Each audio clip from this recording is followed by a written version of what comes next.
네, 안녕하세요. 오늘 프로그램 시작하도록 하겠습니다. 저는 지속 가능한 도시 퍼머컬처 네트워크 방구석 농부 프로그램의 진행을 맡은 대전 사회혁신센터 박소영입니다. 네, 지금 온라인 유튜브로도 많은 분들이 함께 참여해 주시고 계신데요. 현장은 사회적 거리두기 지침을 준수하며 소규모로 진행을 하고 있습니다. 강연과 북토크에 앞서서요. 오늘의 강연을 진행하는 대전 사회혁신센터에 대해 짧게 소개드리겠습니다. 대전광역시 사회혁신센터 소통협력 공간은 시민이 일상의 문제를 스스로 해결해가는 과정을 지원하고 함께 소통하고 협력하는 플랫폼입니다. 현재 대전 사회혁신센터는 지속가능한 사회혁신 도시 대전을 만들기 위해 탄소 중립 문제 해결 리빙랩, 1인 가구 주제별 활동, 시민 공익활동 지원, 대안시장 가치하장, 시민 공론장 등 다양한 프로그램과 사업들로 시민과 함께 소통하고 있습니다. 다양한 프로그램 중 오늘 진행되고 있는 지속가능한 도시 퍼머컬처 네트워크 프로그램 방구석 농부 특강은 퍼머컬처의 가치에 대해 함께 이해하고 대전이라는 도시에서 퍼머컬처의 가치를 어떻게 적용해 볼 수 있을지를 이야기해 보고자 합니다. 강의에 앞서 퍼머컬처라는 단어가 생소하실 수도 있는 분들을 위해 잠시 소개드리면요. 퍼머컬처는 영구적이라는 말과 농업 또는 문화라는 문화의 합성어로 지속 가능한 생산과 생활을 지탱하는 기반과 환경을 뜻합니다. 제가 이 강의를 진행 준비를 하면서 좀 저도 학습을 해보았는데요. 제가 생각하는 퍼머컬처는 지속 가능을 염두에 둔 인간의 모든 생활 양식, 문화를 포함하는 개념이 아닐까라고 생각을 해보았습니다. 오늘 특강은 1시간 이내의 강연 후 10분 정도 쉬는 시간을 가지고 온 오프라인 참여자와 연사가 함께 소통하는 토크 시간을 30분 이내로 진행할 예정입니다. 그럼 오늘 방구석 농부 특강을 본격적으로 시작해 보겠습니다. 오늘 특강의 강사님은 이제 시골이라는 책의 저자, 협동조합 이장의 대표이신 임경수 박사님이십니다. 현장에 계신 참여자분들은 큰 박수로 맞이해 주시면 감사하겠습니다. 네, 반갑습니다. 네, 뭐 바로 시작하면 되죠? 네. 네, 오늘 대전에서 퍼머컬처와 관련된 강의를 맡게 된 임경수입니다. 뭐 제목은 이제 뭐 퍼머컬처로 세상 보기 뭐 이렇게 잡아봤는데요. 시작을 좀 해보겠습니다.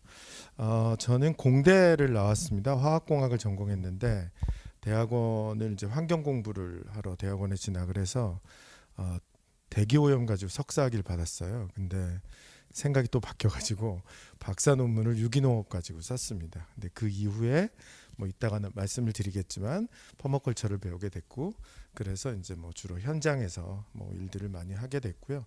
지금 뭐 완주를 기반으로 지금 여러 가지 일들을 좀 하고 있고, 완주에서도 뭐 퍼머컬처를 실현하려고 여러 가지 일들을 하고 있습니다.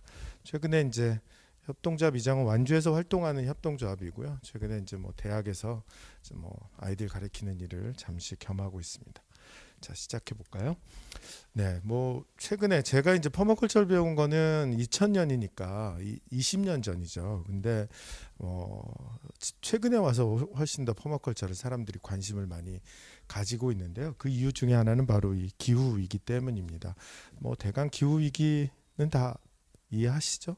그래서 뭐 짧게 넘어가면 뭐 온난화 가스 때문에 기온이 계속 올라가는 거잖아요. 그런데 그거를 우리가 1.5도에서 막아야 된다.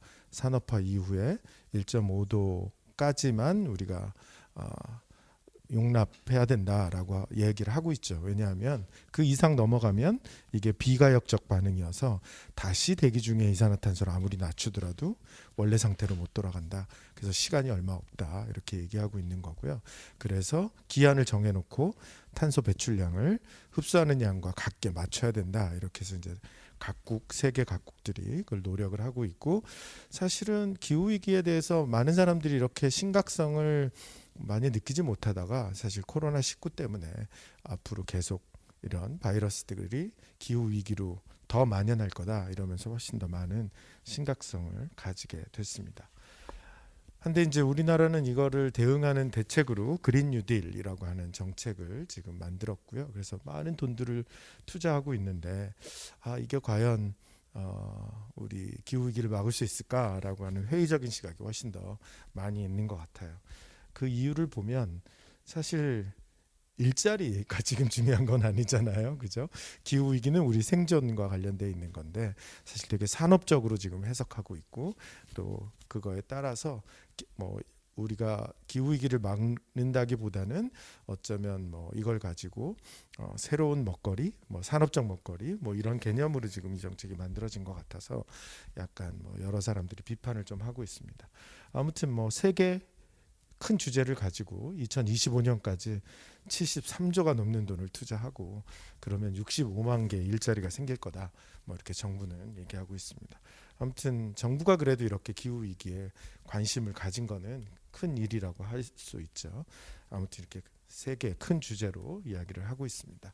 자, 그러면 제가 이제 앞서서 기후 위기의 퍼머컬처가 훨씬 더 많이 사람들의 관심을 받고 있다 그랬는데 왜 그런지 조금 보도록 하죠. 제 석사학위 논문은 이겁니다. 서울시의 대기 오염도를 분석한 거예요. 그런데 그게 지역별로 좀 차이가 나죠. 근데 대충 보시면 잘 사는 사람들이 사는 곳이 대기 오염이 낮아요. 뭐 직감적으로 이해하시겠죠. 하여튼 이 논문을 쓰고 졸업을 했는데 이런 생각이 들었어요. 제가 한 공부는 환경 문제를 해결하는 게 아니라 환경 문제가 생기고 난 다음에 그걸 어떻게 처리할 거냐, 관리할 거냐 이걸 공부한 거잖아요. 근데 근본적으로는 환경 문제가 생기지 않게 해야죠. 그게 뭘까 하다가 그거가 농업이겠다 이런 생각을 한 겁니다. 왜냐하면 요 사이의 문제인데 환경 문제는 농업이 뭔가 역할을 할 수 있겠다 이렇게 생각을 한 거죠. 한데 그래서 책을 보니까 많은 사람들이 농업은 중요하다고 이야기를 이미 하고 있었다는 겁니다. 슈바이처 누군지 아시죠? 네, 이 사람도 농업이 중요하다고 했고요. 슈타이너는 교육 철학자예요. 이 양반은 독일의 교육 철학자인데 발도르프 학교의 교육 이념을 만든 사람인데 이 사람도 농업이 중요하다고 했고 정약용은 상업을 해야 된다 이럴 때도 농업이 중요하다고 줄기차게 이제 주장을 한 거죠. 그래서 제가 이런 사람들 얘기를 하면서 저는 박사과정에서 농업을 공부할 거다 이렇게 얘기했더니 다 뜯어 말리더라고요. 그 당시에는 농대를 나와도 전과를 하던 때니까. 그런데 뭐라 그러던 사람들이 얘기하는 게 있었어요. 세 사람이 공통점이 있거든요. 공통점이 뭐예요? 네, 비슷한 넌센스였어요. 네, 다 죽었거든요. 옛날 얘기라는 거죠. 그래서 동시대 사람들을 찾았습니다.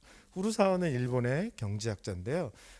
인간과 자연은 뒤에 보시면 호혜적으로 농업으로부터 연결된다. 이렇게 얘기하고 있죠. 그 얘기는 뭐냐면 호혜적이라는 말이 뭐예요? 서로가 서로한테 도움을 준다는 뜻이죠.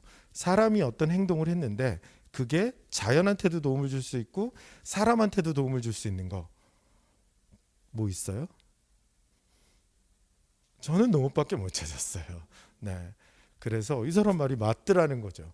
슈마우는 독일의 경제학자인데 경제학에서 일반적으로는 규모가 큰 게 좋다라고 얘기하지만 이 사람은 작은 게 아름답다라고 하는 말을 한 사람이에요.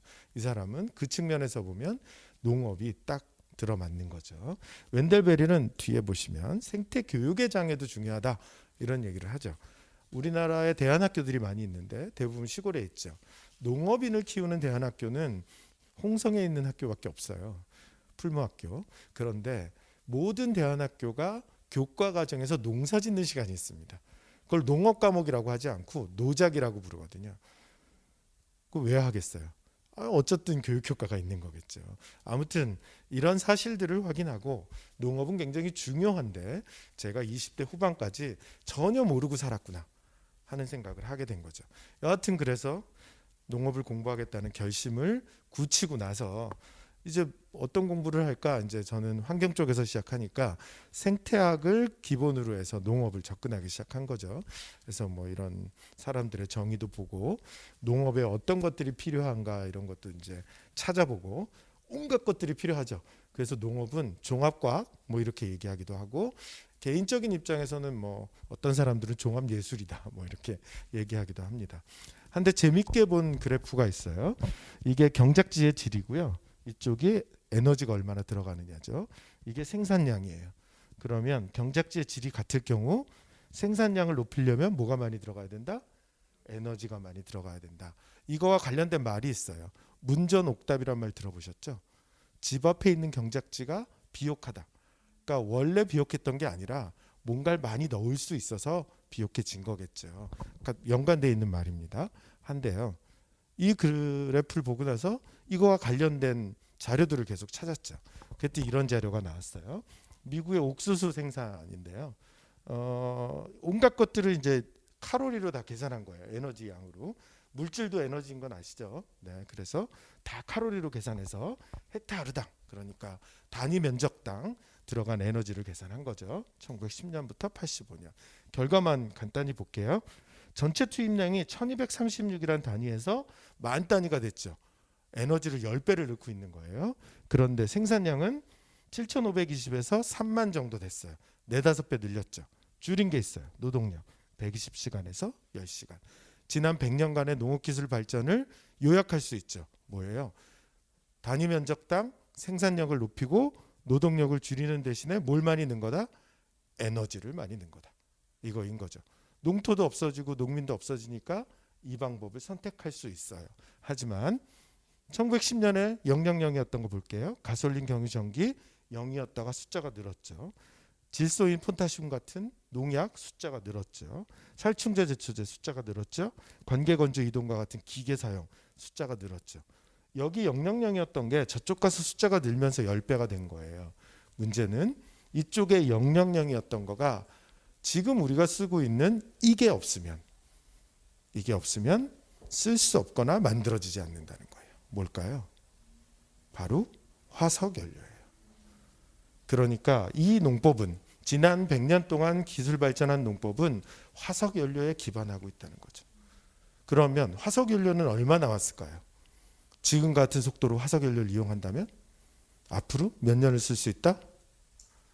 그런 생각 안 해보셨어요? 네, 30년. 네, 맞습니다. 그래서 에너지 학자들이 과거의 에너지 생산량을 그리고 그걸 예측했어요. 그 예측 결과에 보면 다 수그러들죠. 대부분이. 여기를 피크 오일이라고 불러요. 그런데 이 피크 오일이 여기서 떨어지는 건 더 생산하고 싶어도 생산을 못하는 거거든요. 이 피크 오일이 지금이에요. 다 대부분 지금이죠. 지금은 피크 오일 시대를 지나가고 있다는 겁니다.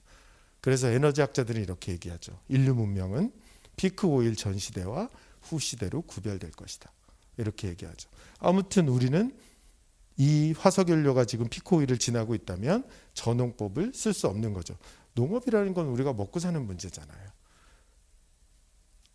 안 쓰고 싶어도 안 쓸 수 없는 문제, 안 먹을 수 없는 문제인데 그거가 위기에 봉착되어 있는 거죠.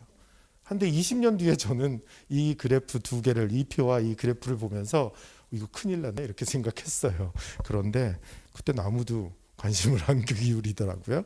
아무튼 뭐 저는 이 주제를 가지고 논문을 써야 되겠다. 그래서 우리나라에 쌀 농사 짓는 여러 농부들의 농법을 비교하기로 했어요. 그래서 에너지가 얼마나 들어갔는지 이거를 비교하는 그런 논문을 쓰고 박사학위를 받았습니다. 근데 문제는 뭐냐면 우리나라의 친환경 농업은 에너지 측면으로 보면 친환경적이지 않다. 않을 수 있다가 결론이었어요. 뭐 훨씬 더 많은 것들을 집어넣을 수도 있으니까요. 그런데 더 큰 문제는 뭐냐면 이걸 알아낸 것만으로 박사학위 받은 거예요. 제가 문제라고 하는 건 뭐냐면 이걸 해결할 줄 알아야죠. 이 세상에 박사학위를 받았는데 이 세상의 문제를 해결할 수가 없는 거예요. 그래서 난 뭘 하지? 하다가 제가 귀농운동본부를 다녔거든요. 귀농학교 1기생이에요. 그래서 이제 그 귀농학교 친구들이 귀농을 했더라고요. 제 논문 쓰는 동안. 그 사람들 쫓아다니면서 책을 쓰기도 했고요. 그 사람들 만나다가 그냥 그래도 유기농을 조금 어떻게 사람들한테 알려봐야 되겠다 그래서 이런 사이트를 하나 만들었어요. 그래서 좀 유명해졌죠. 신문에도 나오고. 근데 이 사이트를 만들어도 농산물은 안 팔리는 거예요. 그래서 농산물 팔아보자 그러고 학교 뒷문에다 도시락집을 했죠. 결론은 아시겠죠? 유기농 도시락집 너무 빨리 시작했어요. 6개월 만에 망했습니다. 한데요. 이 과정에서 2000년 1월 1일 날 MBC가 이런 다큐멘터리를 했어요. 이런 말 기억나세요? 밀레니엄? 그때 세상이 다 바뀐다 그랬잖아요. 그러면서 미래 세상을 보여주는 다큐멘터리를 뭘 하나 하는 거예요. 그래서 봤더니 호주에 있는 어떤 마을에서 화석연료를 안 쓰고 살아요. 화석연료를 안 쓰고 농사를 짓는 거예요. 아, 저기 가면 내가 찾아야 되는, 내가 궁금했던 방법이 있겠구나 하는 생각을 하게 됐습니다. 그래서 인터넷을 뒤졌더니 이 마을에서 하는 교육이 있었어요. 그게 바로 퍼머컬처였고요. 그래서 6월 달에 그 교육을 신청하고 호주로 갑니다. 제가 갔던 마을이에요. 이 마을은 크리스탈 워터스라고 하는 마을이고요. 이 마을은 수정처럼 맑은 물 이런 뜻이죠. 이렇게 하천이 양쪽에 흐르고 있고 호수가 여러 군데 있어요. 요 지금 주황색과 노란색이 한 개인 농장이에요. 저 농장이 면적으로는 3,000평에서 한 5,000평쯤 돼요. 굉장히 넓은 곳이죠. 나머지는 공유지거나 산림입니다. 자, 이 마을의 마을회관이고요. 주민들이 일주일에 2번 여기서 같이 밥을 먹고요. 그 다음에 생태 건축이 이루어져 있고 교육도 주로 여기서 받아요. 이런 생태 건축이 이루어져 있죠. 네, 꽤 이쁘죠. 가장 이쁜 집이었던 것 같아요. 이 집은 뭐 이쁘진 않지만 소박한 집인데 집으로 지었어요. 여기 문양 보이세요? 여기 요거 뭐 하나 있죠? 네, 보시면 집 맞죠? 네, 밀집을 가지고 이렇게 블럭처럼 만들어 가지고 내외장을 한 거예요. 벽은 두꺼워지지만 단열 효과가 좋죠. 제가 이 마을에 가서 황당한 경험 3가지를 하는데요. 첫 번째, 가자마자 목마르다고 물을 달라고 그랬어요. 머그컵을 주더니 저 수도꼭지에서 따라 먹으라는 거예요. 이거 무슨 물이에요? 빗물이죠. 그래서 찝찝해서 실내로 들어갔더니 싱크대에 수도꼭지가 있는 거예요. 저 물은 뭐예요? 그랬더니 이거랑 연결돼 있대요. 찬물을 끓이길래 저건 뭐예요? 그랬더니 이 물이라는 거죠. 아까 보셨던 저수지, 뭐 지하수 이런 모든 것들이 석회질이 많아서 먹거나 씻을 수 없습니다. 그래서 물을 아끼는 거가 기본이 되어 있죠. 설거지 우리처럼 하면 안 돼요. 우리는 물 흘리면서 하잖아요. 그러면 안 됩니다. 두 번째 황당한 건 얘는 월러비라고 하는 야생동물이에요. 이게 마을 도로고 제가 마을 주민 차를 얻어 타고 가고 있는데 얘네들이 길에 이렇게 근접돼 있으면 차를 세워야 돼요. 그리고 얘네들이 완전히 빠질 때까지 기다립니다. 왜냐하면 이 마을의 원칙 중에 하나는 야생동물과 공존하는 거예요. 그래서 얘네들이 빠져야 차를 움직일 수 있습니다. 이 마을에선 그래서 개고양이를 못 키웁니다. 개고양이는 사람한테는 반려동물이지만 야생동물한테는 위협적이죠.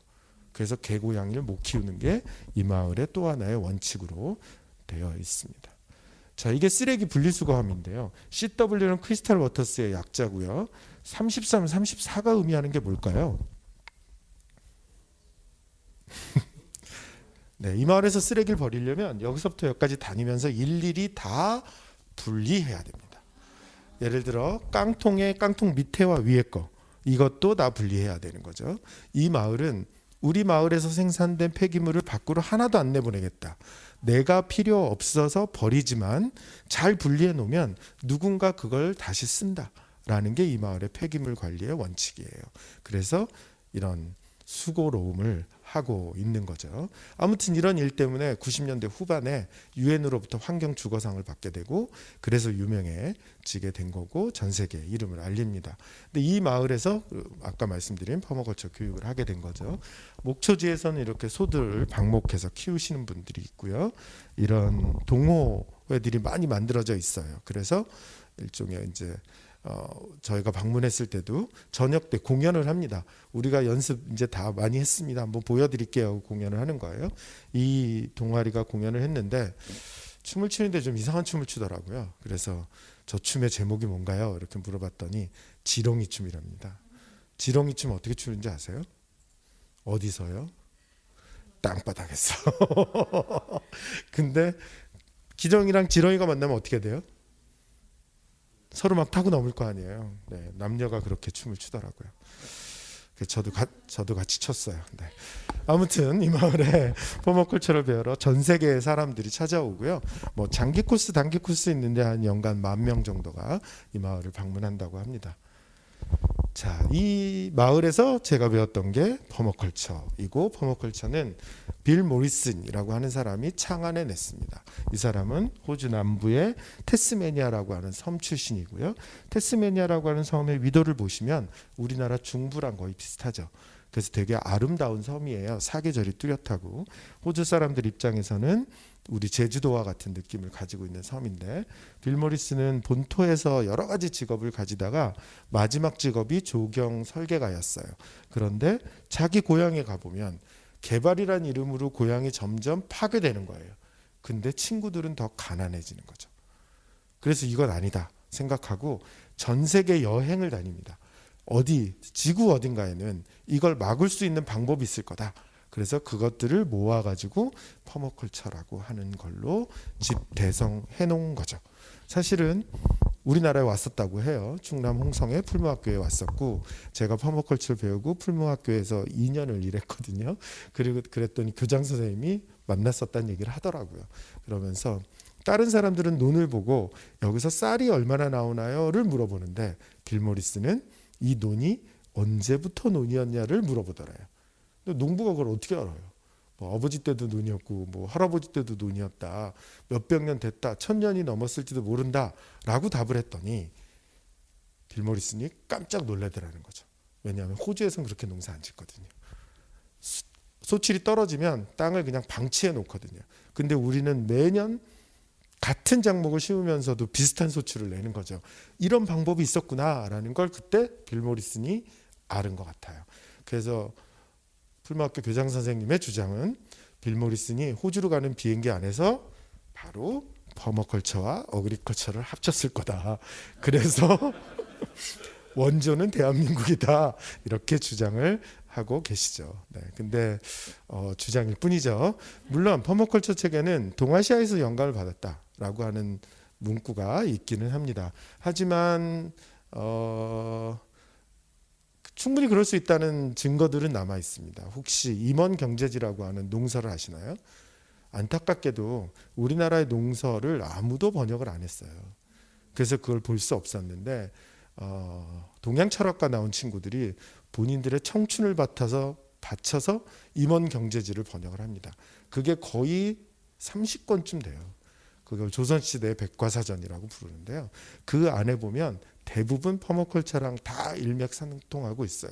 그도 그럴 수밖에 없는 게 우리는 땅이 되게 좁았죠. 좁은 땅에서 지속적으로 무언가 생산해야 되기 때문에 퍼머컬처와 같은 방식을 아마도 발전시켰을 거라는 거죠. 그래서 요즘은 그냥 원조가 대한민국이라고 얘기하고 다닙니다. 네. 그러다 보면 사람들이 믿겠죠.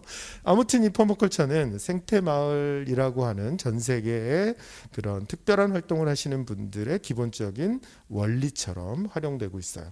생태마을은 여러분들이 혹시라도 관심이 있으시면 에코빌리지라고 하는 말로 검색하셔도 되고, 그거보다 더 많은 검색이 일어나는 건 인텐셔널 커뮤니티, 그러니까 의도적 공동체 라고 하는 뜻으로 IC 이렇게 부르거든요. 거기서 훨씬 더 많은 전 세계에 있는 공동체들을 검색하실 수 있습니다.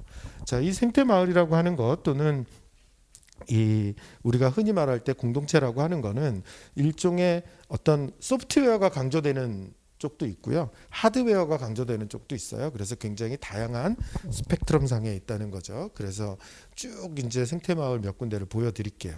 여기는 영국의 이제 핀드혼이라고 하는 세계 생태마을 본부가 있는 생태마을이에요. 이렇게 트레일러를 끌고 6가구가 일로 이주해서 마을을 만들기 시작했는데, 이 6가구 중에 한 명이 신의 계시를 받고 있었다고 해요. 그래서 여기서부터 시작해라 했다는 거죠. 그래서 누구도 여기가 마을이 될 줄 몰랐어요. 한데 이렇게 마을회관이고요. 이런 집들을 짓고 살고 있죠. 이거는 이 지역이 술을 만들던 곳이어서 술탱크를 재활용해 가지고 방문자들의 숙소를 만든 거예요. 명상하시는 분들이 새벽에 명상하는 곳이고요. 자급자족을 위해서 이렇게 퇴비장들을 가지고 있습니다. 유럽 사람들은 푸세식 변소를 몰라요. 우물을 어디다 버렸어요? 옛날에요? 네, 아무데나 버렸어요. 그래서 그 우물을 빨리 우리 생활 공간과 멀리 보내야 된다. 그래서 발명한 게 수세식 변소이고, 수세식 변소는 인류가 개발한 최악의 발명품 1등이죠. 백해무익하죠, 그죠? 네, 그래서 아무튼 이 마을은 그럼에도 불구하고 이렇게 푸세식 변소를 쓰고 있는 거죠. 제가 이 탐방하는 프로그램을 사회적 기업할 때 운영을 했었고요. 여기 가면 한국의 밤을 만들어요. 그래서 뒤에 한복도 입어보게 하고 한국 음악도 틀어주고 뭐 이러죠. 가장 하이라이트는 한국 요리를 하는 겁니다. 한데 채식이거든요, 이 마을에. 제가 여기 열흘 있는 동안 거의 힘들었어요. 근데 뭐 파전, 뭐 잡채 이런 거 엄청 좋아하더라고요. 자, 저런 생태마을 본부가 있는 마을이 있고요. 도시에서도 생태마을을 시도하죠.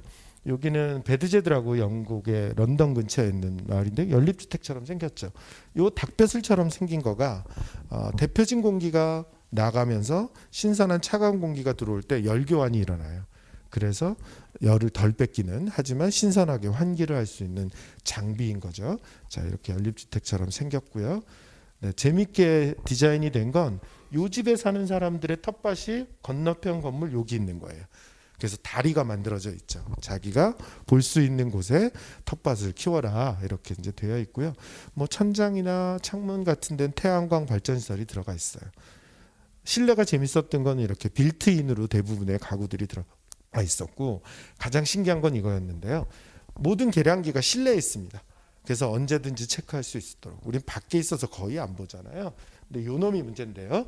이 마을에는 우드칩을 가지고 전기를 생산하는 발전소가 있어요.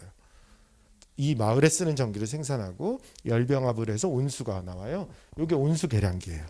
근데 온수를 쓰고 있으면 소리가 나요. 딸그락딸그락. 그러니까 많이 못 쓰겠죠. 신경이 쓰여서. 네, 뭐 그런 장치가 되어 있었습니다. 근데 주민들이 이건 좀 너무하지 않냐? 그래서 나중에 소리는 죽였다고 합니다. 이 마을은 뭔가 사람들이 공동체로 하는 활동이 많진 않아요. 그래서 제가 갔을 때도 곳곳에 for sale 뭐 이런 게 붙어 있어요. 나 여기 살다가 아니다 그러면 다시 나가는 거죠. 우리 그냥 주거단지 개념이에요. 하지만 주민들이 하고 있는 건 카시어링 하고 있었어요. 네, 이런 생태 마을도 있고요.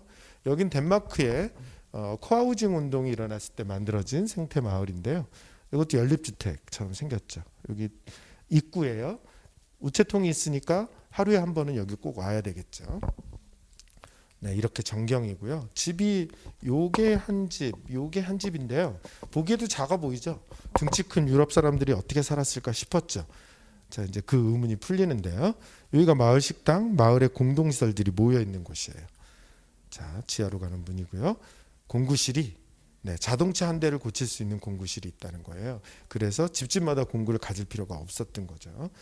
이거 우리나라 만들어놨으면 어떻게 됐어요? 네, 스패너 다 없어졌겠죠. 네, 마을 식당이고요. 여기에서 이 마을이 만들어진 이후 20년 동안 매일 저녁 식사를 했다는 거예요. 이건 있을 수 없는 일이죠. 여기 있는 하얀 화이트보드에 한 달짜리가 이렇게 적혀 있고, 한 달을 지날 때마다 주민들이 자발적으로 씁니다. 이날 내가 요리하겠다. 어떤 메뉴로. 그럼 사람들이 거기다 나는 먹는다고 숫자를 기입하면 딱 그만큼만 하면서 돌아가는 겁니다. 그렇게 주민들이 밥을 먹고 있었고요. 아이들 놀이방이 있었는데 아이들이 없어져서 딴 용도를 고민하고 있었죠. 이제 집이 작아지는 이유들을 더 정확히 알 수 있는데요. 세탁기를 집집마다 가지고 있지 않아요. 그래서 세탁기 하나랑 건조기 한 대 가지고 쓰고 있었죠. 좀 불편하겠죠. 예를 들어서 내가 여기다 이렇게 줄 서 있는데 빨래 갖다 놓으면 지금 갖다 놨는데 내가 넣으려고 또 와야 될 거 아니에요? 그러면 두세 번 와야 되잖아요. 근데 그걸 방지하기 위해서 이런 걸 만들어 놓은 거예요. 이게 뭔가 그런 표시를 하는 거죠. 그래서 넣을 때, 뺄 때만 오면 됩니다. 이런 방식의 규칙을 만들어 놨고요. 이쪽으로 들어가면 보일러실인데 거기에다 빨래를 말릴 수 있어요. 그런데 다른 빨래랑 섞일 수 있잖아요. 그래서 색깔이 다른 빨래집게 5종류가 준비되어 있습니다. 자기 빨래는 동일한 빨래집게로 찝는 거죠. 네, 요 문을 열면 농산물이 가득해요. 자물쇠도 없죠. 그래서 평균적으로 1년 동안 먹는 농산물을 회비로 내면 그냥 갖다 먹는 거예요. 이거를 한 농촌 마을에서 공급하고 있는 거죠. 일주일에 2번씩. 그래서 집집마다 냉장고가 클 필요도 없었어요. 그래서 아까 같은 작은 집에서 살 수 있었던 거죠. 네, 이런 마을들도 있습니다. 자, 우리나라도 뭐 이런 시도가 있죠. 산청에 있는 안솔기 마을이라고 간디의 사상을 쫓아서 살겠다라고 만들어진 마을도 있고요.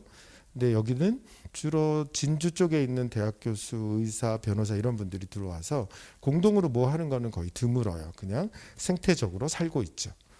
그런데 여기 같은 경우는 야마기시 마을이라고 야마기시 미조의 철학을 따르는 마을인데요. 경기도 발안에 있습니다. 여기는 완전 공동 생산, 공동 생활을 하고 있어요. 그래서 아이들도 이렇게 참여해서 같이 하고요. 또 양계, 유정란이 주 생산물이죠. 여기서는 1년에 한 번씩 이 마을 야마기시 미조는 돈이 없어지면 행복하다라고 하는 거가 이 사람 철학의 기조예요. 그래서 5월 5일 날 매년 거저의 축제를 합니다. 거저의 뜻이 뭐예요? 네. 그래서 거저로 먹을 수 있어요. 이제 축제에 가면. 근데 중요한 건 내가 역할을 바꿔서 거저 주는 일도 할 수 있어요. 뭐 이런 축제를 하기도 합니다. 같이 모여서 밥을 먹고요. 애들도 같이 키우고요. 뭐 이렇게 사는 공동체 마을도 있습니다. 이제 대강 스펙트럼은 이해가 되시죠? 좀 소프트웨어적으로 공동체를 강조하는 그런 마을도 있는 반면에 생태 주거단지 이런 것도 있어서 굉장히 다양하다 하는 겁니다. 자, 이런 생태 마을들이 적용하고 있는 게 바로 퍼머컬처다라고 하는 거죠. 퍼머컬처는 아까 말씀드린 대로 퍼머넌트, 영구적이라고 하는 말과 어그리컬처의 합성어인데 어그리가 빠지면서 이제 문화가 된 거죠. 퍼머컬처에서 모든 걸 다룰 수는 없어요. 하지만 중요하게 생태적으로 중요하게 우리가 염두에 둬야 하는 원칙, 예를 들어서 물과 관련된다면 물과 관련된 뭐 예를 들어서 물순환에 거스르지 말아라 라고 하는 그런 원칙들을 제시하고 중요한 건 여기 관계를 다룬다는 거예요. 예를 들면 이런 거죠. 집은 건축가가 잘 지어요. 농사는 농부가 잘 짓겠죠. 근데 건축가는 그냥 집만 져요. 농부 텃밭하고 관계 생각 안 하죠. 그래서 지붕에서 떨어지는 물을 우수에 그냥 꼽는 거예요. 우수관에. 한데 그 관계만 생각한다면 집 지을 때 우수 탱크를 하나 달고 그 탱크에 물이 텃밭에 갈 수 있게끔 할 수 있죠. 관계를 잘 만들면 생태적으로 변한다. 그리고 또 경제적이기도 하다. 이게 이제 퍼머컬처가 이야기하고 있는 거죠. 또 하나는 실제적인 개념이다. 이렇게 돼 있는데요. 농사를 짓겠다 그러면 퇴비에 관심이 생겨요. 근데 그래서 토양학 책을 보면 퇴비를 잘 만들려면 45%에서 55%의 습도가 적합하다고 나와요. 그런데 문제는 내 마당에 있는 퇴비가 몇 프로인지를 어떻게 알아요? 시험 볼 때 수치를 쓸 수는 있으나 퍼머컬처에서는 뭐라고 나오냐면 퇴비 더미를 손으로 살짝 쥐었을 때 물이 한두 방울 떨어지면 적당하다. 이렇게 나온다는 겁니다. 그 모든 이론을 쓰기 쉽게 누구나 할 수 있게 바꿔놨다. 일종의 가이드북이다. 이렇게 보시면 됩니다. 새로운 이론 없습니다. 퍼머컬처에서는 기존에 있는 것들을 일반인들도 쉽게 할 수 있도록 만들어 놓은 체계가 바로 퍼머컬처죠. 그러면 퍼머컬처를 내가 어디다 적용하려면 어떻게 해야 되느냐 하는 거가 궁금하실 텐데요. 퍼머컬처는 9가지의 원리를 가지고 있고요. 물론 퍼머컬처를 해석하는 사람에 따라서 이 숫자가 조금씩 뭐 줄어들기도 하고 늘어나기도 하지만 이제 저를 가르쳐 준 사람은 9가지로 얘기를 했고요. 네, 그래서 이 9가지 중에 3개는 자연을 닮게 하라는 원리이고 나머지 또 2개는 두 번째는 상업적 에너지를 줄여라. 화석 연료를 줄이라는 얘기죠. 그다음에 규모를 크게 하지 말고 적절한 규모로 만들 수 있는 원리입니다. 그래서 각각 한 3개의 새끼 원리가 있고요. 여러분들이 무언가를 만들거나 무언가를 실행할 때 이 9가지 원리가 다 적용되고 있는지 또는 이 중에 중요한 것들이 적용되고 있는지를 계속 점검하시면 돼요. 그러면 여러분들이 퍼머컬처를 실현하시는 게 돼요. 사실은 이 원리가 가장 중요한 원리인데요. 우리가 자연은 그대로 두면 유지되잖아요. 사람들이 건드리지 않아도 잘 스스로 돌아가잖아요. 그러니까 자연을 닮게 하면 우리가 간섭하지 않아도 스스로 돌아가겠다. 그럴 수 있는 원리가 3가지가 있는 거죠. 이해되셨죠? 그래서 이 원리가 가장 중요하고요. 그 다음 원리들을 여러분들이 적용하시면 됩니다.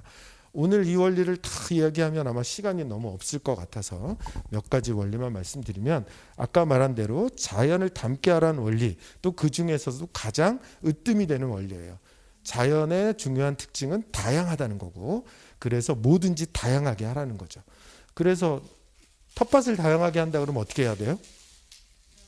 여러 가지를 심어야 되죠. 줄마다 다른 걸 심는 걸 간작. 요거죠. 줄마다 다르게 심는 거. 섞어 심는 걸 이거죠. 여기가 밀하고 콩을 심은 거예요.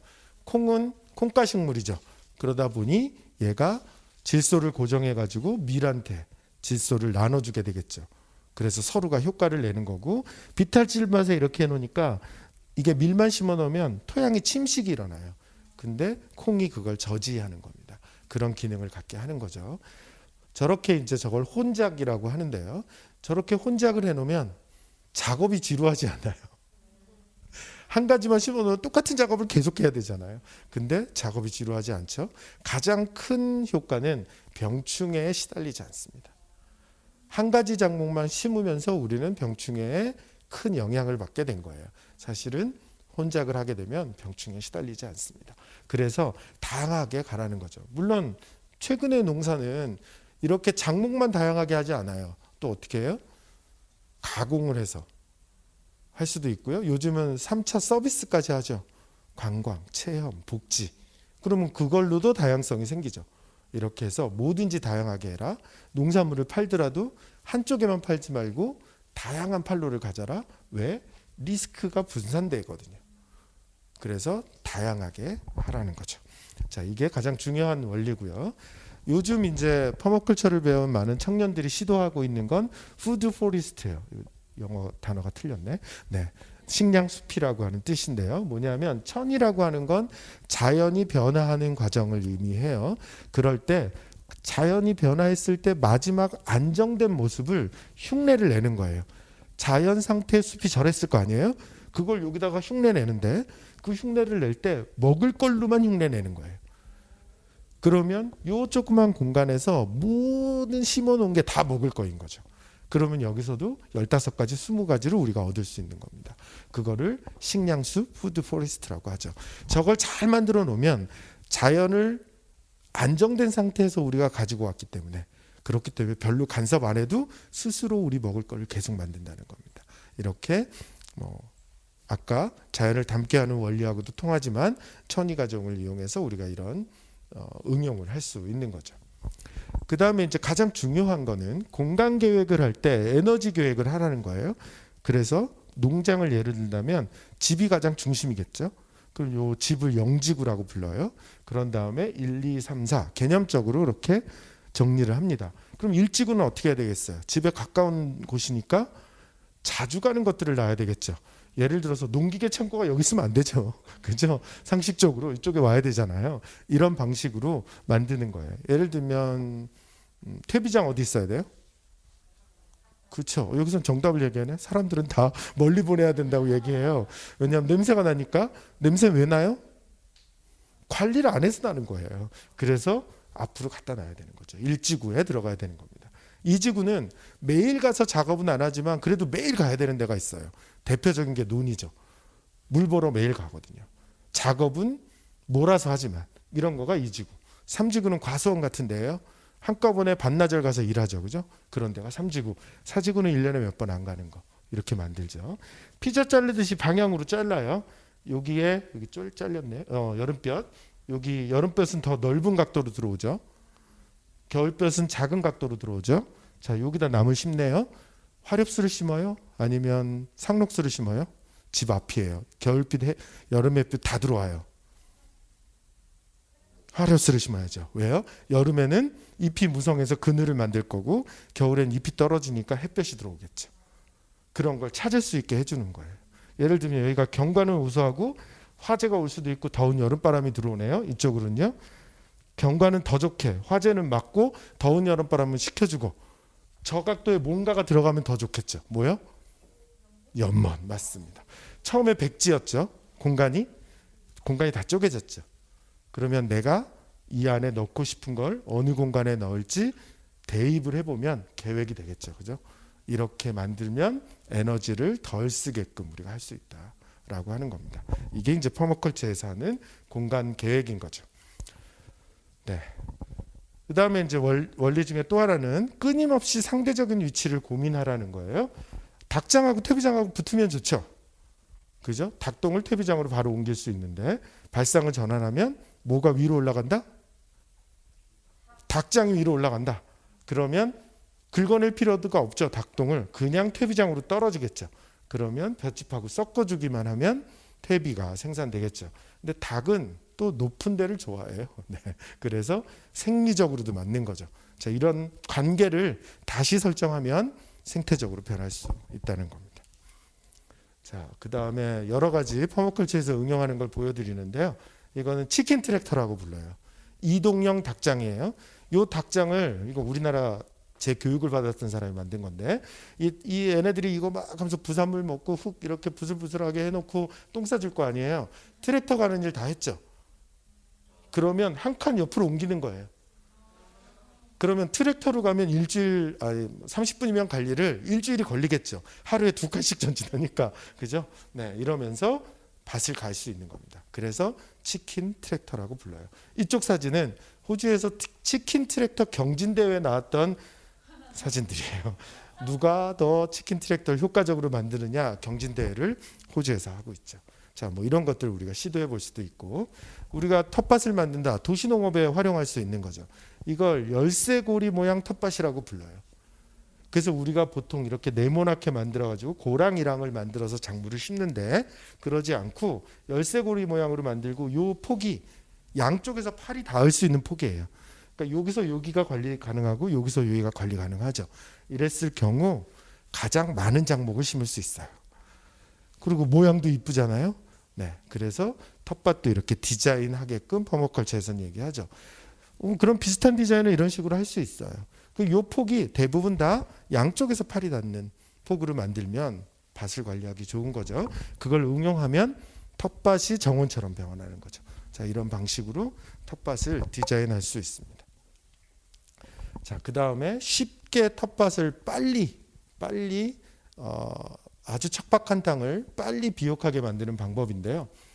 네, 쉽게 설명하면 이렇습니다. 퇴비를 뿌리고 그 다음에 풀이 영양분이 되겠죠. 주변에 있는 잡초들을 뜯어와 가지고 잡초를 깔고 그 다음에 거기에 퇴비를 뿌려요. 생똥도 상관없습니다. 그런 다음에 젖은 신문지를 덮어요. 그 다음에 볏짚을 덮습니다. 그러면 씨앗을 뿌릴 수 없고 이 밭은 모종을 심을 수 있어요. 그러면 신문지를 뚫고 들어가서 모종을 심죠. 그럼 신문지가 비닐 멀칭한 효과를 냅니다. 그래서 햇볕이 투과하지 않기 때문에 잡초가 나오질 않고요. 그 다음에 신문지가 비가 오면 신문지를 적시고 물은 침투해요. 하지만 비가 안 올 때 햇볕이 쨍쨍 쬐더라도 위에 볏짚을 덮어놨기 때문에 습도가 날아가질 않습니다. 그래서 계속 땅을 비옥하게 할 수 있는 방법이죠. 이걸 다층 뿌리 덮개라고 해요.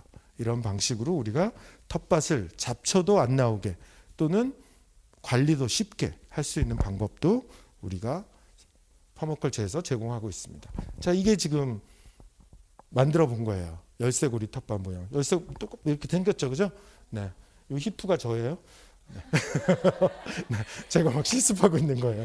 이거 얼마 전에 중량구에서 만든 거예요.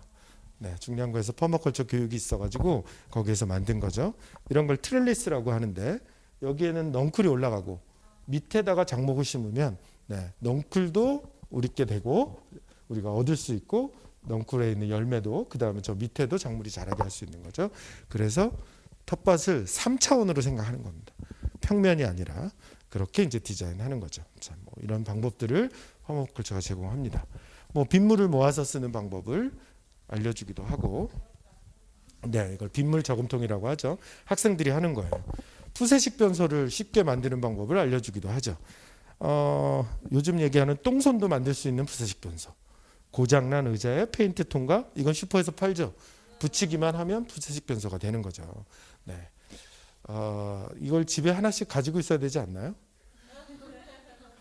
제가 아파트에 딱 2년 살았거든요. 근데 단수가 일주일 됐어요. 가장 어려운 게 이거더라고요. 물이야 사 먹으면 되고 밥이야 나가서 먹으면 되는데 급하게 용변을 봐야 되는 게 문제이고, 한 3일쯤 지났더니 아파트 계단 음침한 곳곳이다. 네, 그랬었어요. 네, 그래서 그때 느꼈죠. 아, 집집마다 이런 게 하나씩 비상용으로 있어야 되는 게 아닐까 뭐 그런 생각을 했는데요. 문제는 그렇게 해놓고 나면 저걸 처리할 방법이 없다는 게 도시의 한계이긴 하죠. 자, 태양광 조리기를 손으로 만드실 수 있어요. 이게 엇박스고요. 우리 고기 할 때 여기에 날개를 호일을 붙여가지고 놓으면 저기에 저놈을 아침에 이렇게 출근하기 전에 햇볕 잘 비치는 곳에 놔두면 점심 먹으러 오면 감자나 계란이 다 익어 있어요. 네, 이런 방식으로 이런 것들을 만들 수 있는 것도 퍼머컬처가 제공하는 거고요. 이거는 로켓 스토브라고 하는 거예요. 유럽애가 이걸 창안해냈죠. 보통 시골에서 드럼통에 장작 많이 떼죠. 뭐 백숙 같은 거 할 때요. 그러면 솥도 뜨거워지지만 이 드럼통 자체가 뜨거워져요. 그 얘기는 뭐예요? 드럼통으로 열을 뺏기고 있다는 얘기죠. 그래서 얘는 연도가 니은자로 안에 들어있고 여기가 흙으로 채워져 있어요. 그러니까 열이 안 뺏기겠죠. 그래서 똑같은 요리를 할 때 6분의 1의 장작만 가지고도 가능해요. 그래서 이 원리를 유럽애가 만들어냈는데 카피레프트, 그러니까 특허를 걸지 않았어요. 그래서 로켓 스토브라고 인터넷에서 치면 온갖 사진과 온갖 그림들을 다 보실 수 있어요. 그러면서 이게 점점 진화한 거죠. 그래서 집안에 이렇게 구들처럼 만들어지기도 합니다. 이걸 로켓 스토브 매스 히터라고 불러요. 아무튼 이런 일들도 퍼머컬처에서 이 방법을 제공하고 있죠. 또는 우리 LPG를 대체할 수 있는 방법이에요. 이런 탱크에 유기물질을 넣으면 혐기성 발효를 시키면 메탄가스가 나오거든요. 그놈 가지고 취사가 가능하죠. 근데 가장 쉽게 하는 방법은 이거거든요. 큰 드럼통과 작은 드럼통 두 개를 엎어놓으면 돼요. 그러면 가스가 발생해서 작은 드럼통에 모이겠죠. 그래서 가스가 많아지면 드럼통이 올라올 거고 가스가 적어지면 스스로 내려가겠죠.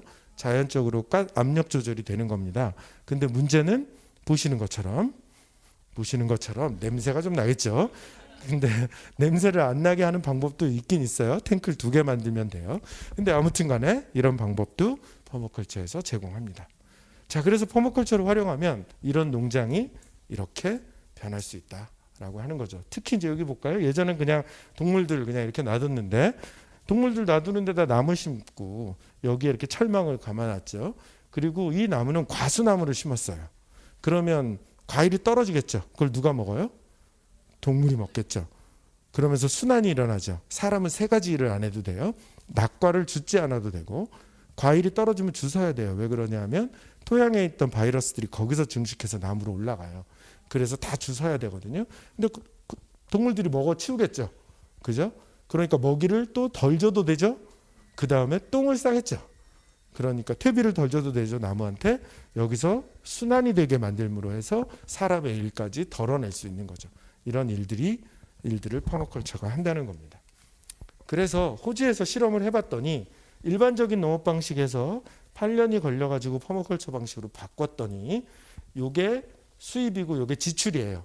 원래 호주도 농부들의 지출이 훨씬 많다는 거예요. 여기 잘 안 보시면 뭐라고 써 있냐면 보조금 이렇게 써 있어요. 그래서 호주의 농민들도 이 차이를 보조금이 메꾸고 있다는 거죠. 근데 뒤집어진다. 그래서 수입은 리스크가 줄어들어서 불확실성이 줄어들어서 늘어나고 지출은 이게 화석연료거든요. 화석연료 사용량을 현저하게 줄이니까 돈을 쓸 일이 없어진 거죠. 그래서 경제적으로도 퍼머컬처는 우수하다라고 하는 걸 호주에서 이제 증명을 한 거죠. 자, 이렇게 퍼머컬처는 생태적으로도 바꾸지만 경제적인 효용성도 있는 겁니다. 그래서 전 세계 많은 사람들이 퍼머컬처를 실천하고 있고요. 그래서 곳곳에서 또 퍼머컬처 교육도 일어나고 있습니다.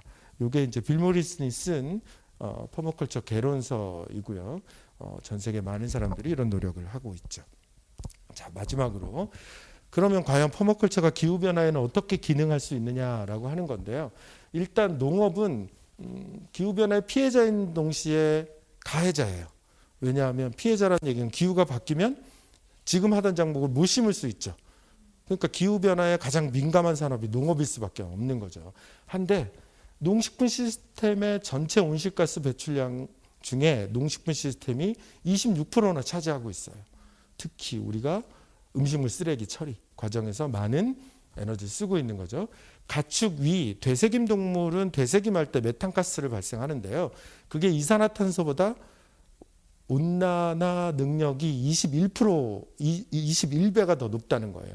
그래서 전 세계 배출량의 10%, 메탄가스 배출량의 10%가 가축에서 나옵니다. 그러니까 농업이 기후변화를 일으키는 가해자가 된 셈이죠. 물론 가해자가 된 거는 아까 말씀드린 대로 화석연료에 의존한 농업 방식, 대량 생산 방식으로 갔기 때문이죠. 한데 온난화의 해결사가 바로 농업이 될 수 있다는 거죠. 그 얘기는 뭐냐면 지금 우리가 하고 있는 탄소 중립은 우리가 어쩔 수 없이 배출하는 탄소와 자연계에서 끌어들이는 탄소, 광합성에 의해서 이걸 0으로 맞추는 게 1차적인 목표예요. 근데 대기 중에 있는 탄소를 없애진 못해요. 그냥 그걸 줄이면서 그걸 맞추겠다는 거거든요. 한데 대기 중의 탄소를 줄일 수 있는 유일한 방법은 농업을 통해서 그 탄소를 토양에 넣는 겁니다. 이러면 넷제로와 같은 소극적인 방법이 아니라 대기 중에 있는 탄소를 적극적으로 없앨 수 있는 방법이 바로 농업이라는 거죠. 그래서 프랑스에서는 for 10,000 initiative 계속 어려워요. 이런 국제 운동단체가 생겼고요.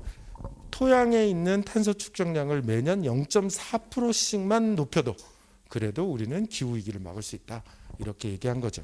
그래서 조그만 공간이라도 있으면 나무를 심고 도시농업을 시도하고 그 다음에 산림 파괴를 현저하게 줄이고 이 방법이 기후위기를 막을 수 있다라고 하는 겁니다. 바로 퍼머컬처가 과도한 화석연료를 쓰지 않는 농업과 경작 방식을 제공하고 있고 토양의 유기물질을 많이 남겨놓을 수 있는 방법을 퍼머컬처는 우선적으로 하기 때문에 퍼머컬처를 우리가 활용하는 건 기후위기에 적극적으로 대응하는 방법이다라고 하는 거죠. 자, 그래서 이게 이제 그 단체 포스터인데요. 퍼머컬처는 농업을 기후변화의 가해자에서 해결사로 전환하는 가장 확실한 방법이 될 수 있습니다. 그래서 여러분한테도 도시에 계시든 농촌에 계시든 퍼머컬처를 실천해 보시기를 권하겠습니다. 이상입니다.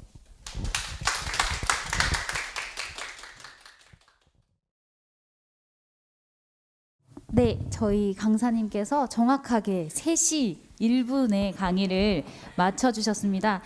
현장에서 저도 강의를 들었는데요. 너무 재밌어서 시간 가는 줄 몰랐어요. 그럼 저희 잠시 10분 정도 휴식 시간을 가진 이후에 강사님과 질의응답 시간 가지도록 하겠습니다. 10분 뒤에 만나요.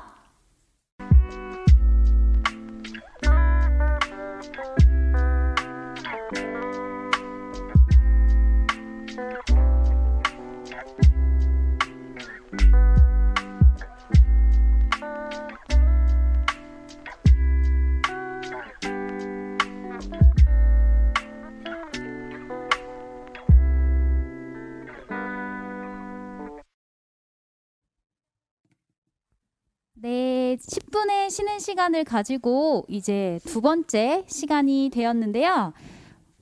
두 번째 시간으로 오늘 현장에 참여해 주신 분들과 오늘 강연을 진행해 주신 임경수 박사님과 함께 있습니다.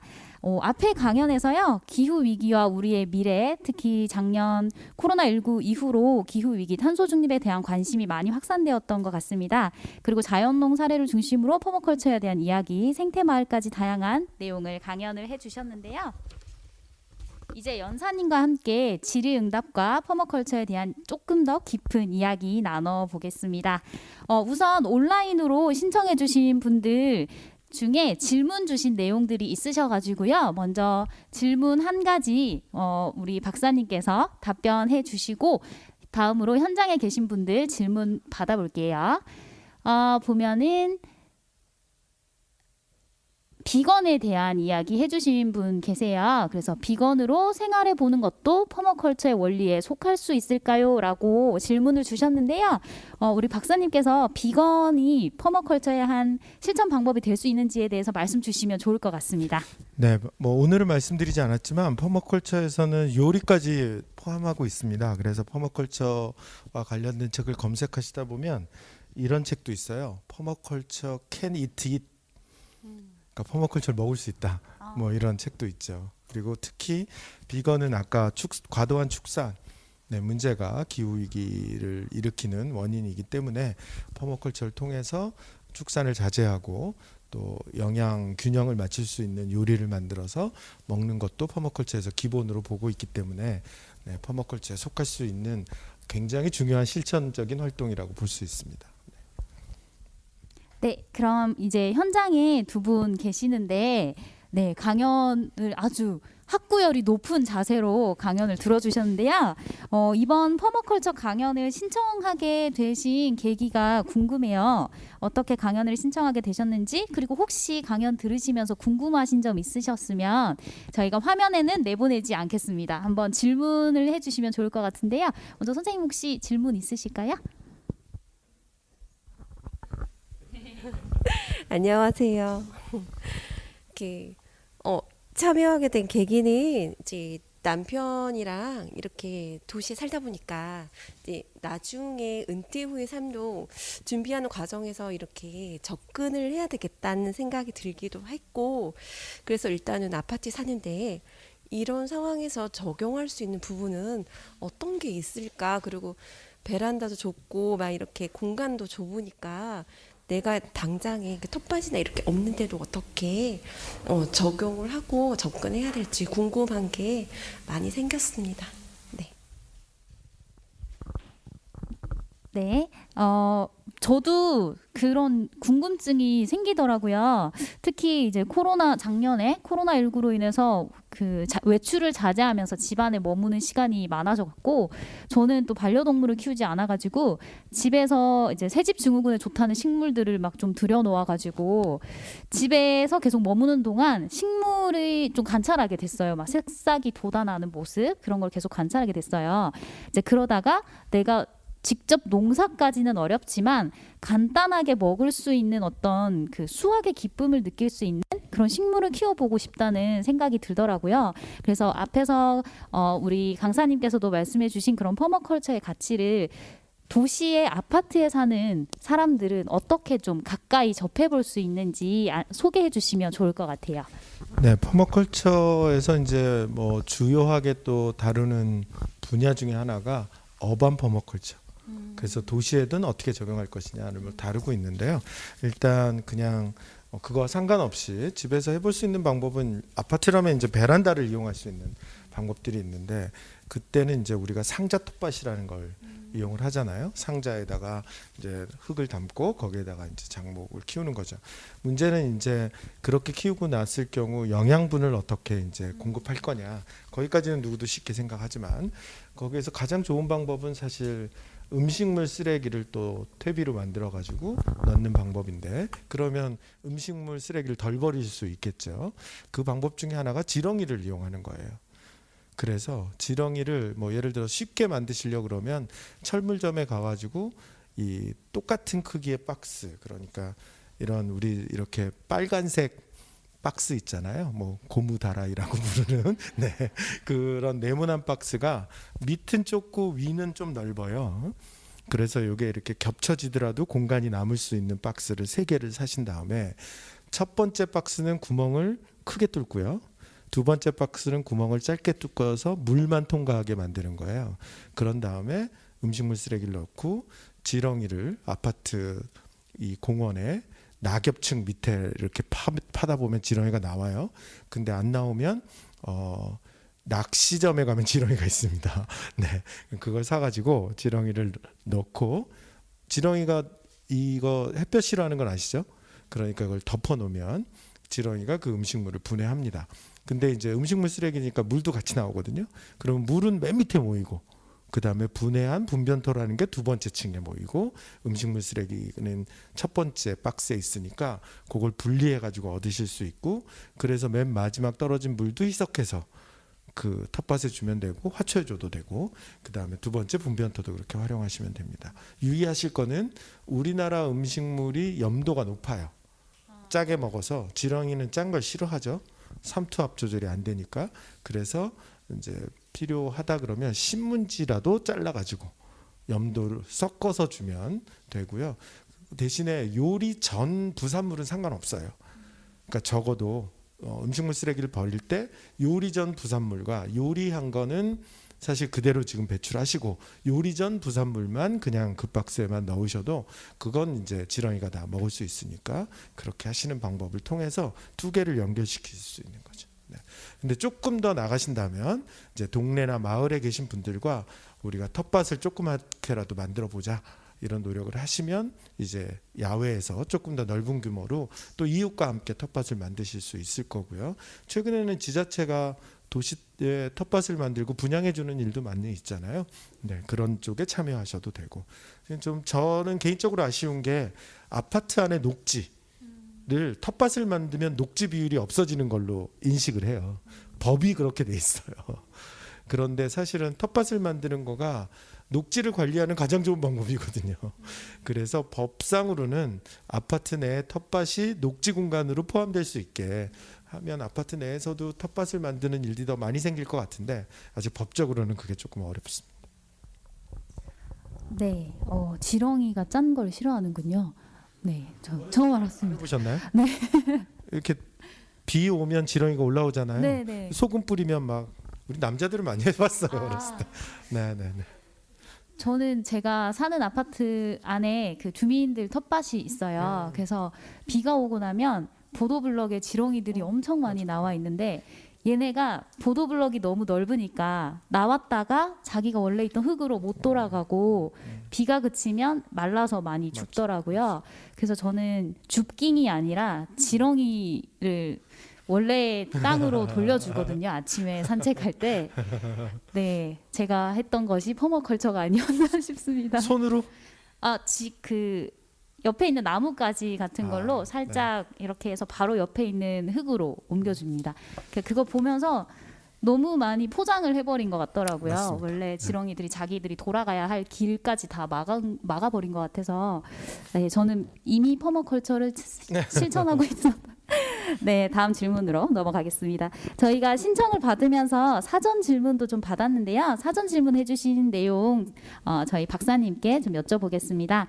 주말 농장을 운영 중이신 분 같아요. 그래서 소규모 프로그램을 좀 추천을 해 주셨으면 좋겠다라고 하셨고, 그리고 자연적인 방식으로 체리 재배나 그리고 친환경 방식으로 작물을 재배할 수 있는 것에 대해서 질문을 주셨습니다. 네, 일단 질문의 의도 프로그램과 관련해서는 퍼머컬처를 알 수 있는 소규모 프로그램이 있느냐를 질문하신 건지 또는 이제 그 농장에서 할 수 있는 프로그램이 뭔지 지금 불명확하긴 한데요. 일단 예전에 이제 제가 한겨레 신문하고 계속 퍼머컬처와 관련된 교육 프로그램을 운영을 했었어요. 근데 지금은 조금 쉬고 있고요. 그런데 이제 또 전국에서 퍼머컬처와 관련된 교육 프로그램 하는 사람들이 많이 생겨서 인터넷을 뒤지셔서 그런 프로그램들을 좀 참여하시면 될 것 같고, 아마 저도 내년쯤에는 이제 지금 일하고 있는 대학에서 아마 프로그램을 시작할 것 같기는 해요. 그래서 그런 정보가 있으실 때 참여하시는 방법이 있을 거고, 만약에 주말 농장에서 퍼머컬처를 도입하고 싶다라고 하신다면 아마 뭐 아이들을 위한 교육이나 체험 프로그램 얼마든지 만드실 수 있어서 뭐 그런 부분들은 뭐 퍼머컬처 갖고 충분히 가능할 것 같고요.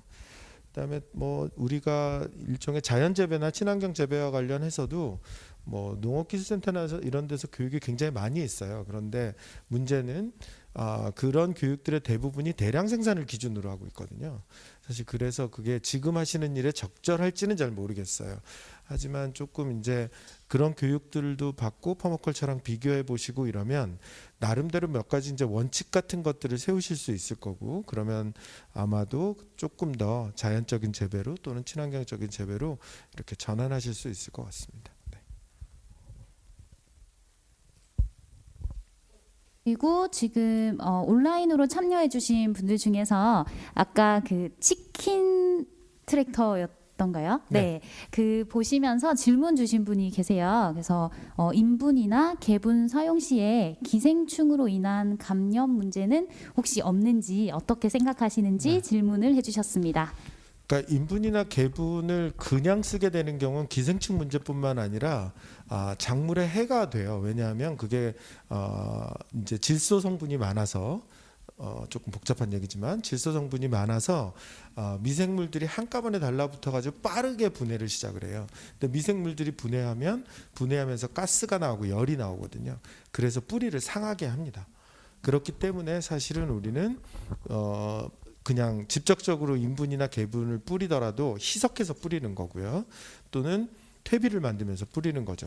근데 우리가 퇴비가 안정하다고 하는 이유는 퇴비가 만들어지면서 적어도 60도 이상의 열이 나요. 퇴비 더미 안에서. 실제로 퇴비가 잘 만들어지면 실제로 이렇게 수증기가 올라오는 게 보이거든요. 내부의 열 때문에 안에 있던 수증기가 이렇게 올라오는 거죠. 김으로 올라옵니다. 그래서 그 열이 사실 퇴비를 만들 때 적어도 하루 정도 80도 이상 올라가야 된다고 얘기를 해요. 왜 그러냐면 지금 말한 대로 기생충도 죽이고 특히나 씨앗의 발화를 막아요. 씨앗이 열을 받으면 발화 능력을 잊어버리거든요. 그러니까 퇴비를 만들 때 풀 같은 걸 많이 넣었으면 거기에 잡초 씨앗들이 많이 있었을 거 아니에요. 그게 온도가 충분히 올라가 줘야 발화 능력을 잃어버립니다. 그래야 그걸 뿌려도 잡초가 덜 나오겠죠.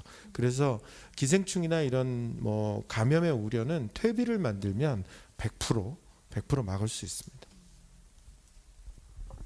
네, 다음으로 또 저희가 아까 그 생태마을 이야기를 해주셔서 질문을 주신 것 같아요. 그래서 이나라님께서 질문 주셨네요.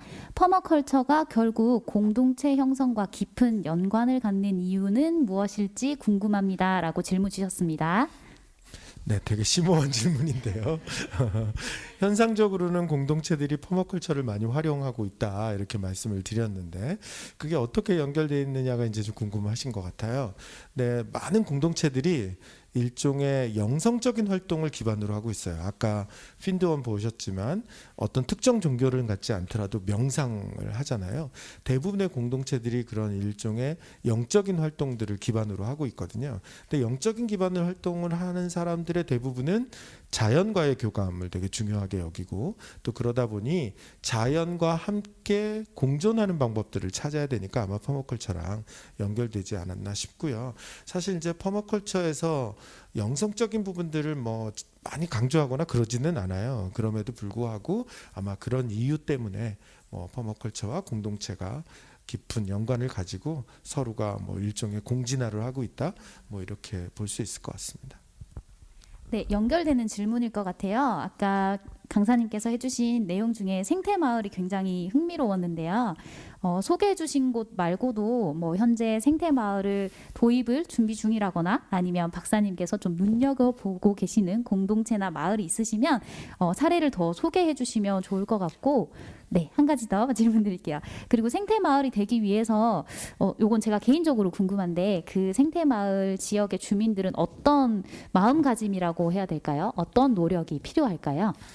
네, 일단 우리나라에서 지금 활발하게 생태마을을 만들어가고 있는 데는 선해빌이라고 하는 일종의 조직이 있어요.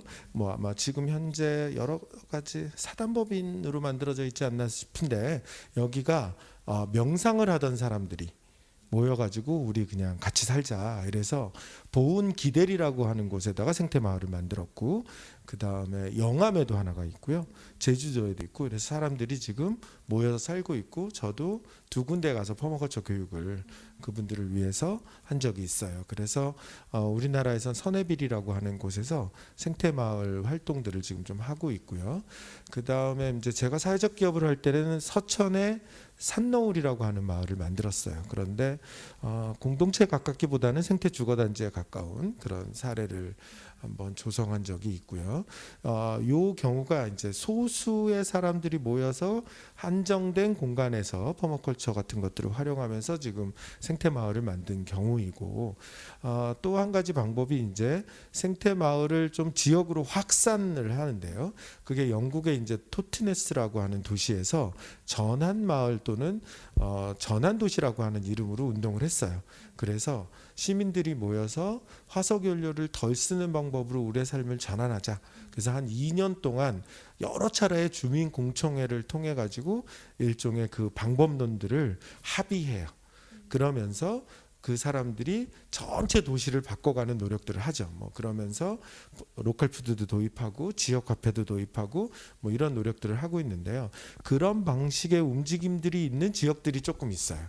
그거가 은평구에 있는 네, 소란이라고 하는 친구가 퍼머컬처를 배워서 전환도시 은평이라고 하는 그런 프로젝트를 진행하고 있고요.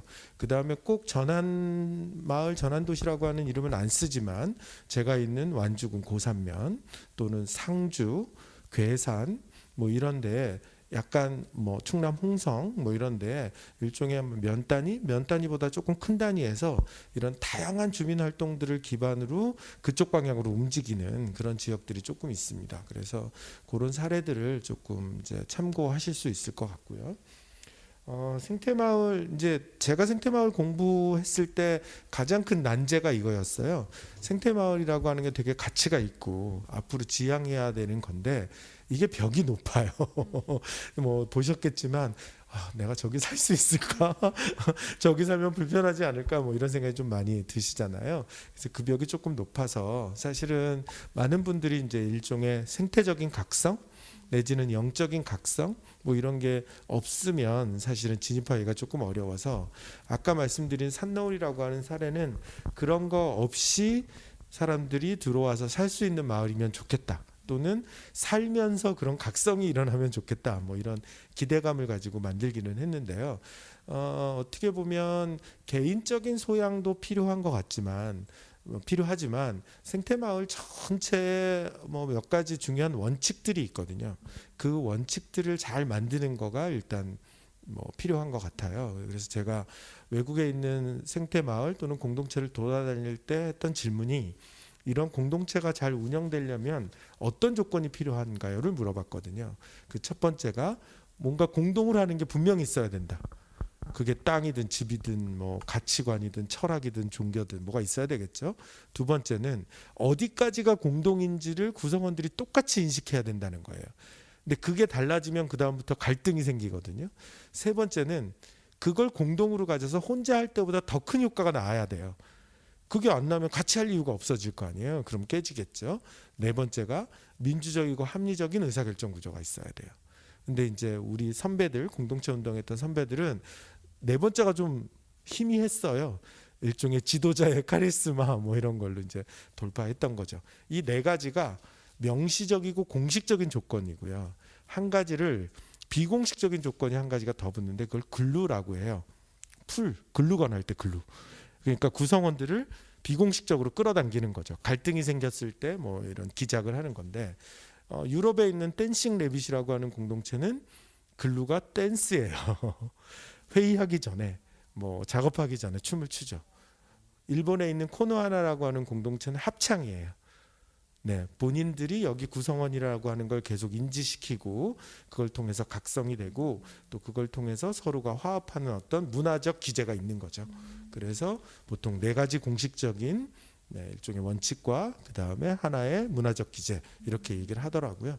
그래서 그걸 잘 만들어 놓으면 그 속에서 누구나 쉽게 그 공동체에 살 수 있게 하는 거가 어쩌면 공동체의 가장 큰 장점. 이겠죠. 그러니까 개인적인 소양보다는 제가 볼 때는 공동체 전체에 누구나도 들어와서 살 수 있게 하는 일종의 원칙 같은 것들이 잘 만들어지는 게 훨씬 더 중요하지 않을까 그렇게 생각합니다. 네, 박사님께서 여러 가지 그 네 가지 뭐 규칙이나 뭐 어디까지가 공동인지 구성원들의 합의 그리고 공동으로 했을 때 더 큰 효과, 그리고 민주적이고 합리적인 의사결정 과정이 필요하다고 하셨는데 저는 글루에 딱 꽂혔는데 저희 센터에서도 생태적인 회의를 하기 위해서 댄스를 하자고 제가 건의를 해봐야 될 것 같습니다. 네. 네, 너무 확 와닿는 말씀이셨고요. 그럼 저희 현장에 또 질문이 있으신 분이 계셔서 한번 질문 받아보도록 하겠습니다. 네. 안녕하세요, 박사님. 저는 퍼머컬처 네트워크 담당자인 박채영이라고 합니다. 말씀 주신 강연 들어보면서 선해빌이나 뭐 제주같이 저희 대전에서도 퍼머컬처 관련된 좀 두드러진 활동들이 많이 있으면 좋겠다라는 기대가 되고 있는데요. 물론 저희 방구석 농부가 그런 프로그램 중에 하나가 되기를 바라는 마음이지만 저희가 지금 계획하고 있는 그 실습들이 지금 허브티 만들기, 뭐 콩나물로 수경 재배 랩의 해보기, 그리고 식재 해보기, 뭐 파종, 새싹 파종을 길러서 샐러드류를 만들어보기 이렇게 예정이 되어 있습니다. 네, 혹시 박사님께서 이런 강연에서 말씀해주신 실습 내용이 조금 더 추가되면은 더 풍부해질 수도 있겠다라는 생각을 해봤는데요. 뭐 치킨 트랙터라든가 아니면 탭이 만드는 것처럼 저희 이제 담당 그러니까 실무의 경험이 없으니까 어떻게 진행이 될지는 좀 감이 안 오는 게 사실이에요. 그래서 혹시 박사님께서 좀 기획을 해보고 싶은 실습 프로그램 같은 게 있으실까 여쭤보고 싶습니다. 일단은 뭐 현장에서 실습할 수 있는 프로그램도 있고요. 일종의 이제 실내에서 도상으로 실습할 수 있는 것도 있어요. 예를 든다면 가상의 농장을 계획해 볼 수 있는 거죠. 예를 뭐 대전 같은 경우는 만약에 여러분들이 어디 뭔가 나대지가 어딘가 있다, 시민들이 많이 찾을 수 있는 뭐 대전시가 가지고 있는데 어떤 용도로 쓰지 않고 있다. 그럼 시민들이 모여서 퍼머컬처를 학습한 다음에 시민들의 아이디어로 그 공원을 그거를 공원으로 만드는 겁니다. 뭐 이런 것들을 이렇게 프로젝트처럼 학습과 팀을 나눠 가지고 디자인해보는 뭐 이런 것도 진행할 수 있고요. 또는 이제 현장에서 뭐 제한된 공간에서 텃밭 디자인을 하는 거를 실습으로 진행해 볼 수도 있고요. 뭐 여러 가지 방식으로 뭐 프로그램은 가능할 것 같고요. 뭐 이제 대전 같은 도시에서 쉽게 그러니까 효과적인 어떤 방법 중에 하나는 퍼머컬처와 관련해서 공원 같은 거를 하나 조성해 보는 거예요. 지자체랑 협력해서. 아마도 춘천이 지금 미군 기지가 나간 자리를 도시농업공원을 만들면서 그 중에 일부를 퍼머컬처 공원을 만든다고 해서 한번 강의를 갔었어요. 그래서 지금 춘천 시민들이 연습을 하고 있는 것 같아요. 그래서 뭐 그런 방식으로 여러분이 고민해 보실 수 있을 것 같고, 그런 사례가 멜본에, 호주 멜본에 세레스라고 하는 공원이 있어요. CERES, 세레스라고 하는 공원이 있는데 그 공원 안에 좀 규모가 커요. 거기는 일종의 선화지, 그러니까 고압선이 지나가서 밑에 아무도 쓰지 못하는 그 토지를 전력회사로부터 시민단체가 불화를 받았고, 또 많은 대기업들이 퍼머컬처 공원을 만드는 것을 돈을 기부해 줬어요. 그래서 이제 만들어진 건데, 그 안에 뭐 유치원 아이들이 와가지고 이렇게 교육받을 수 있는 교육센터도 있고, 또는 이제 약간의 우리 레스토랑, 식당도 있고, 그 다음에 텃밭도 주민들한테 분양해주는 텃밭도 있고, 또 대한기술센터라 그래서 적정기술, 아까 같은 로켓스토브 같은 것들을 주민들과 하는 그런 센터도 있고, 다양한 퍼머컬처에서 구현하는 많은 것들이 거기 집합되어 있어요. 그래서 일부 활동가들이 거기서 활동을 하면서 시민들한테 교육도 하고 뭐 이런 역할들을 하죠. 그래서 뭐 퍼머컬처를 통해서 이제 일종의 사회혁신과 연동을 시키겠다 그러면 그런 공간 계획 같은 것들을 하나 만들고 조성해 놓는 거는 좀 효과적이지 않을까 싶기는 합니다. 네, 저도 같이 담당을 하고 있는데, 그 아까 텃밭 디자인이라고 하셨잖아요. 시민분들과 함께 진짜 꼭 해보고 싶어요. 네, 저희에게 땅을 빌려주실 분들은 네, 연락 주시면 감사하겠습니다. 네, 지금 이제 거의 시간이 좀 많이 좀 지났는데요. 추가적으로 질문이 혹시 없으시다면 저희가 현장에서 이제 조금 마무리를 해보려고 해요. 그래서 현장에서 참여해주신 분들 중에 혹시 오늘 강의에 참여 소감을 좀 말씀해주실 분이 계시면 소감을 여쭤보고 싶은데요. 우리 오늘 참여해주신 분 중에 선생님 한 분, 네, 소감 인터뷰 해보겠습니다. 네. 제가 소감을 해야죠. 네. 교수님 강의 너무 잘 들었고요. 사실은 저는 퍼머컬처라는 단어는 너무 생소했어요. 뭐지, 이 되게 어렵고 생소했는데 사실은 그 방구석 농부라는 그 타이틀에 되게 확 끌려가지고 이제 신청을 하고 오게 됐는데요. 되게 놀란 건 그냥 단순하게 농부, 그러니까 제가 뭐 시골에 살아보지 않아서 어려워서 그래, 도시에서 내가 지금 살고 있는 작은 공간 안에서 뭘 할 수 있는 거를 좀 배울 수 있을 것 같다 해서 왔는데, 보니까 정말 여기에 제가 활동하는 공동체, 그리고 넷째로, 그리고 지속 가능한 우리 아이들의 미래에 물려줄 수 있는 환경을 만드는 그런 종합적인 것들이 퍼머컬처 안에 다 들어있는 것 같아요. 그래서 안 왔으면 너무너무 후회했을 것 같고요. 이런 강의가 너무 좋은데 지금 다들 바쁘시니까 현장보다는 유튜브로 많이 들어와 계시잖아요. 그래서 다음 회차부터는 현장에서 좀 많이 오셔서 같이 더 들으면 되게 생생하게 와 닿거든요. 그래서 그랬으면 좋을 것 같다는 생각을 했고요. 오늘 강의 너무너무 감사합니다.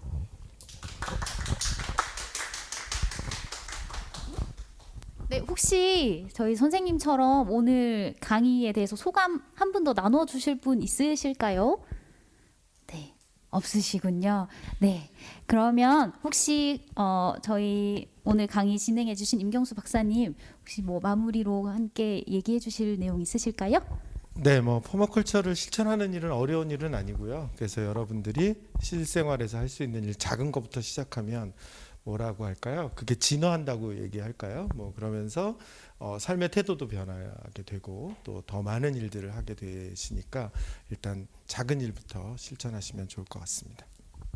네, 감사합니다. 마지막으로 온라인상에 오늘 그 참여 소감해주신 김미애님께서 기후 변화에 농업의 소중함을 생각하게 되셨다고 말씀 주셨는데요. 작은 실천을 네 강조해 주셨습니다. 저희가 카페에 가면서 일회용 컵을 사용하지 않기 위해 텀블러를 챙겨가는 것, 그리고 일주일에 하루 정도는 비건식을 해보는 것, 이런 것들이 모두 퍼머컬처의 작은 실천이 아닐까 싶습니다. 오늘 긴 시간 동안 강연해주신 임경수 박사님께 박수 보내드리고 오늘 강연 마치도록 하겠습니다. 감사합니다.